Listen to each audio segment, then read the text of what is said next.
오늘은 제가 썩은 집을 빌려 에어비앤비를 창업하며 겪은 경험을 말씀드리려 해요. 어느 날 이 월급만 가지고는 답이 없구나. 뭔가 부수입이 필요하다 이런 생각을 했었는데요. 스마트 스토어, 유튜브 다양한 부업을 시도했지만 다 실패했었습니다. 너무 어렵더라고요. 하지만 에어비앤비로는 저 같은 초보도 돈을 벌 수 있었죠. 그래서 지금은 2개의 숙소를 운영하면서 월 1천만 원 정도의 매출액을 내고 있는데요. 제가 도대체 창업을 어떻게 했는지, 창업 비용은 얼마인지, 얼마 정도 버는지, 관리와 운영 난이도는 어떤지 이런 많은 질문들을 사실 남겨주시더라고요. 그래서 약간 FAQ 형식으로 여러분들이 궁금해할 만한 것들을 좀 정리해서 말씀드려 보려고 하니까요. 영상 꼭 끝까지 봐주세요. 네, 우선 첫 번째로 에어비앤비를 제가 창업한 계기는 뭐냐? 만만해서였어요. 만만해서. 그러니까 이게 우리가 부업을 하려고 하면은 2가지가 크게 문제인 것 같아요. 첫 번째로는 뭘 팔지 몰라요. 팔 게 없어요. 맨날 월급밖에 안 받아봤으니까 저만 해도 스마트 스토어도 해보려고 하고 뭐도 하려고 했는데 상품 소싱이 너무 어렵더라고요. 도매국 이런 데는 전부 다 알잖아요. 그러니까 나만의 상품이 없어가지고 너무 팔 게 없었다. 이게 힘들었고, 두 번째로 마케팅이 어려워요. 스마트 스토어를 계속 대표적인 거니까 예를 들게 되는데, 제가 스마트 스토어를 하려고 했을 때 막 상위 노출을 어떻게 해야 되고 키워드를 어떻게 잡아야 되고 이런 개념이 너무 어려운 거예요. 그래가지고 좀 하다가 못 해먹겠다 이러면서 실패를 했었던 거죠. 근데 반면에 이 에어비앤비는 상품이 너무 편해요. 상품이. 왜냐면 그냥 집이잖아요. 그냥 집만 꾸며놓으면 되는 거잖아요. 근데 저도 자취를 했었고 하니까 사실 집에다가 그냥 침대 사놓고 좀 조명 좀 해놓고 이런 거는 자취만 해봐도 다 할 줄 아는 거잖아요. 그러다 보니까 이 상품을 구하기가 너무 쉬웠다. 그리고 두 번째로 이제 마케팅적인 역량도 전혀 필요가 없었다. 그냥 에어비앤비에다가 숙소만 등록을 해놓으면은 예약이 들어오더라고요. 일단은 에어비앤비가 좀 워낙에 사람들이 많이 쓰는 플랫폼이기도 하고, 한국 에어비앤비 시장은 고질적으로 공급 부족이에요. 왜냐면 이게 다른 영상에서도 제가 계속 말씀드렸지만, 기본적으로 지금 외국인 강화 도시민박업이라는 합법적으로 에어비앤비 운영하는 업소가 5,500개밖에 안 됩니다. 반면에 이제 우리가 막 가평이나 제주도, 양평 이런 데 펜션은 35,000개예요. 그리고 3, 4멘투 단기 임대에 등록된 숙소 개수도 거의 4만 개 정도예요. 4만 개. 그러다 보니까 이게 에어비앤비는 그냥 쉬워요. 창업하기가 어려워서 그렇지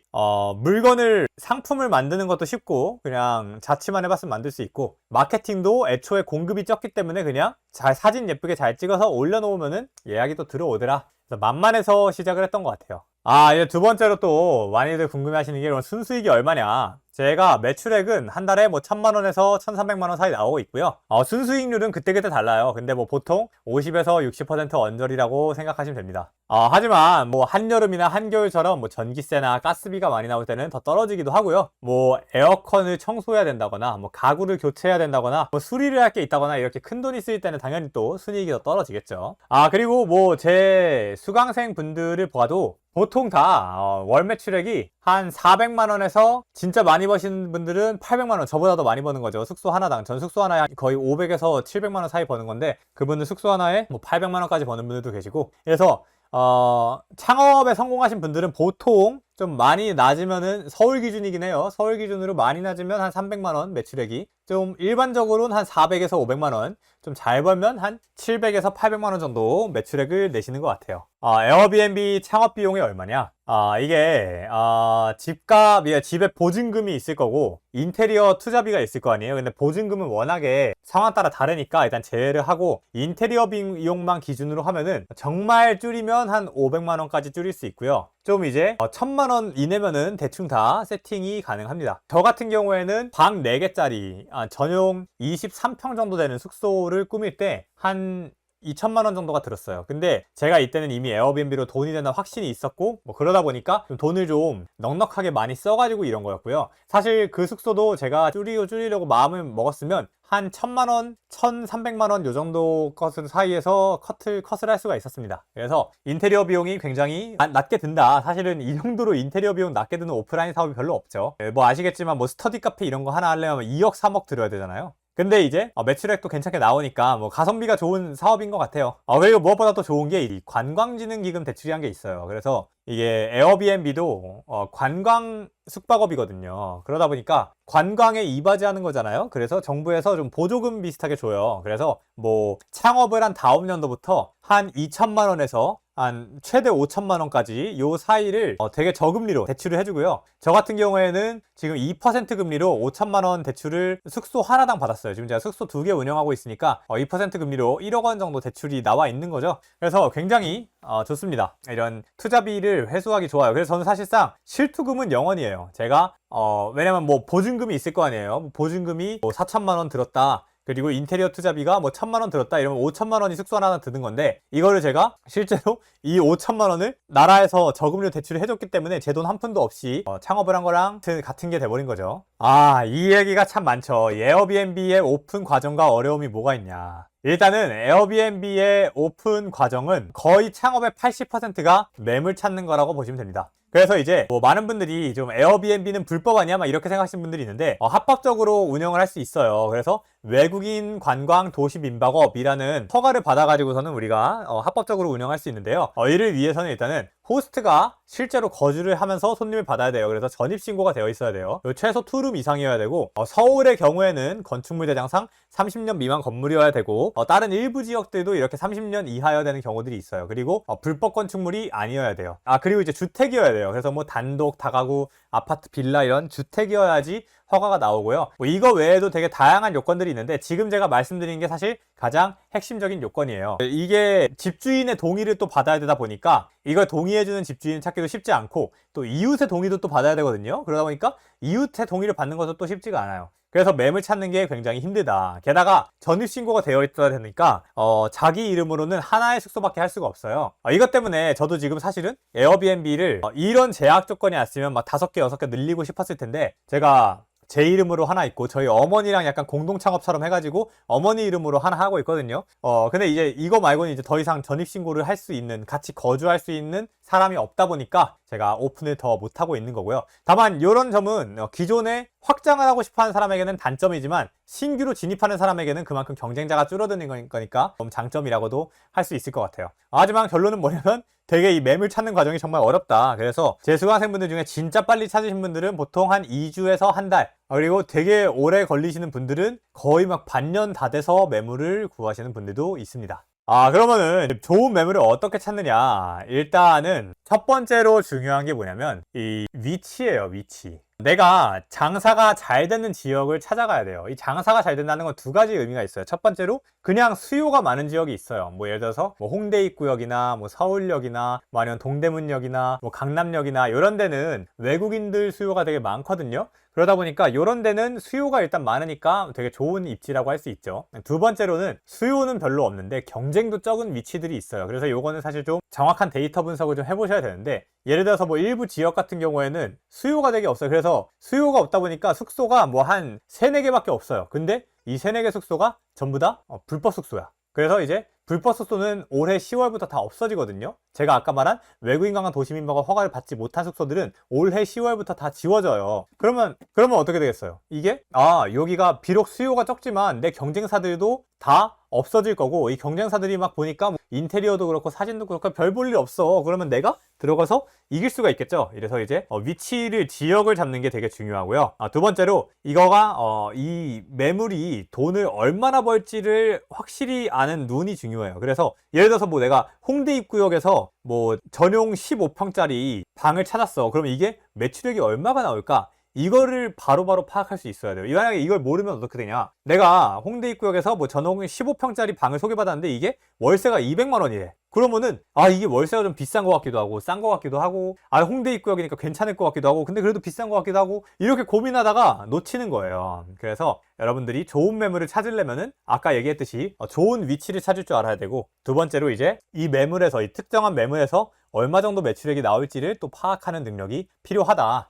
그리고 이제 이런 능력과 더불어서 또 마지막으로 필요한 게 이제 근성. 사실 또 제일 중요하다고 할 수 있는데 근성입니다. 이거를 부동산을 최소 50군데는 방문하겠다고 생각하셔야 돼요.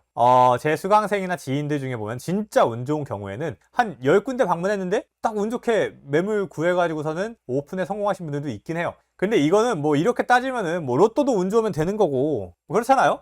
그러니까 그냥 내가 나에게 그런 운이 찾아오지 않을 가능성이 높기 때문에 그래도 최소 50군데는 방문을 해야 된다. 그래서 이런 부동산을 어떻게 방문을 하느냐, 보통 세 가지 방법이 있어요. 네이버 부동산에서 검색을 해서 뭐 전화를 하고 방문할 수도 있고요. 아니면은 이제 뭐 피터팬의 좋은 방 구하기가 있을 수도 있고요. 아니면 당근 부동산도 있을 수 있고, 뭐 아니면은 그냥 직접 부동산에 돌아다니면서 직접 안으로 들어가가지고서는 인사드리면서 방문할 수도 있겠죠. 그래서 이런 식으로 좋은 매물을 발품과 손품을 열심히 팔면서, 그리고 이 물건을, 지역과 물건을 판단하는 눈을 기르면서 파악하시면 찾으실 수가 있다.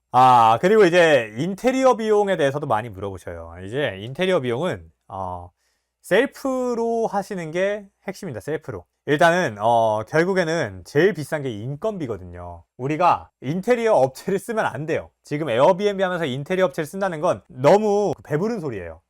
제가 개인적으로 추천드리는 방법은 다 기존의 인테리어를 최대한 살려라. 그래서 그냥 뭐 도배 장판 정도는 뭐 집주인한테 해달라고 특히 도배 정도는 집주인한테 해달라고 하면 해주는 집주인분들 꽤 많이 있어요. 그래서 도배 정도만 해달라고 하고 나머지는 전부 다 그냥 본인이 다 셀프로 하시는 걸 추천드려요. 뭐 예를 들어서 좀 몰딩이 이상해, 그러면 그거 페인트로 칠하는 거예요. 셀프로 페인트 칠하는 거예요. 화장실이 이상해, 그럼 화장실에다가 그냥 타일 페인트라고 있거든요. 타일 페인트 칠해가지고 깔끔하게 바꾸는 거예요. 이런 식으로 셀프 인테리어를 하시고 대신에 좀 감성적인 소품들 있죠. 뭐 당근이나 이런 데서 조명이나 소품 같은 거 감성적인 거를 저렴하게 싼 가격에 살 수 있거든요. 그래가지고선 이 소품들로 좀 인테리어 최대한 하시는 걸 추천을 드립니다. 그러고 나서 이제 가구 같은 것도 전부 다 당근에서 구하시는 거예요. 특히 매트리스, 침대 프레임 이런 거 그냥 공짜로 나눠주는 데도 많거든요. 그래서 그렇게 하시면 된다. 네, 그러면 오늘 내용 마지막으로 정리 한번 해드릴게요. 일단 월 매출은 얼마였다? 제가 숙소 2개 돌리면서 1000만원에서 1300만원 정도 나온다. 그러니까 개당 한 500에서 700만원 사이가 나와요. 순이익은 이제 매출액의 보통 한 40에서 50% 정도를 보면 된다. 창업 비용 같은 경우에는 인테리어 비용만 봤을 때 500만원에서 1000만원 정도로 끊을 수 있고, 관광진흥기금을 한 정부 지원 대출을 활용해서 2% 정도의 저금리로 2천만원에서 5천만원 사이를 대출받을 수 있기 때문에 상당히 창업 비용이 감면이 된다. 다만 이 대출은 창업을 완료하고 창업한 다음에부터 대출이 나와요. 그래서 돈이 일단 있어야지 창업할 수 있는 건 맞습니다. 자, 마지막으로 이제 매물을 그러면 어떻게 찾느냐? 결국에는 매물을 찾는 데는 세 가지 요소가 중요한데, 첫 번째로 내가 장사가 될 만한 지역을 보는 눈이 필요하고, 두 번째로 내가 이 어떤 매물을 받아서 임장을 갔을 때 이 매물에서 매출액이 얼마 정도 나올지 판단할 수 있어야 되고, 마지막으로 근성이 있어야 된다. 그래서 근성으로 좀 포기하지 않고 계속해서 임장 다녀야 된다. 이렇게 정리 드리겠습니다.